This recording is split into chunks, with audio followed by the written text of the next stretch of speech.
The taste of fall continues across much of central Alabama this morning. Look at these lows this morning, mainly upper 60s along the Interstate 20 corridor. How about lower 60s up towards Coleman and Fort Payne? And I would not be surprised to see some upper 50s in the Tennessee Valley.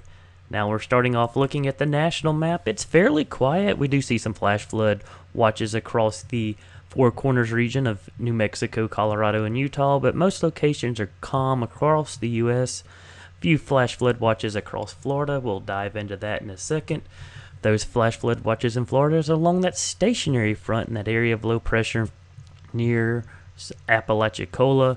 Most of the southeast and east are dominated by a surface area of high pressure centered over Arkansas, as well as another one centered near Pittsburgh.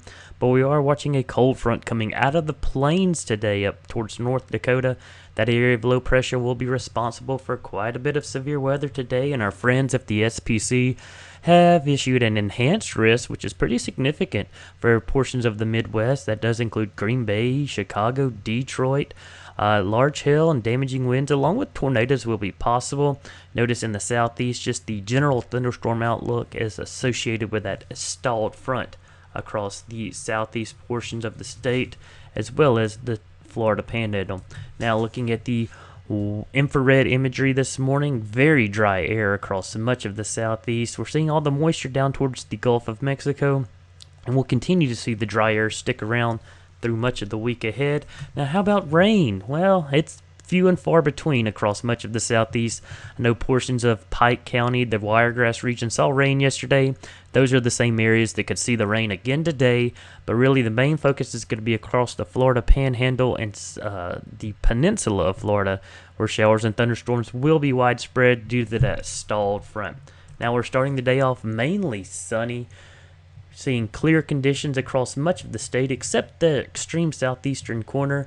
Once again, this is early in the morning, so really can't see a lot, but overall, showers and thunderstorms across Florida with plenty of sunshine. Now, let's just look at our general weather pattern. We continue to see that ridge over Texas, highlighted near the Dallas-Fort Worth. This is in the upper levels, 300 millibars. Jet stream is diving south across the eastern U.S., and where that jet stream is diving across the Midwest today, that's where they're going to see that severe weather. Now, that trough will continue to sink towards the southeast as we head throughout the first part of our week. So we're going to stay dry for Monday and Tuesday, and we can see that QPF forecast, just not much in the rain, at least until late Tuesday and into Wednesday morning on our 3-day QPF output. But as we switch to the 5-day, we do notice rain does return to Alabama. Much of Alabama before next Friday could see up to an inch of rain as that northwesterly flow becomes more dominant over the state. Now, what about temperatures? They're hot today. We're going to continue to see the hot weather, and our ensemble forecast continues to show mid-90s the next couple of days. How about on Tuesday, 102? I think that's a little high. I think we will see upper 90s, and those upper 90s should be on the way down as we head towards the middle part or the end of the week as there's increasing rain chances.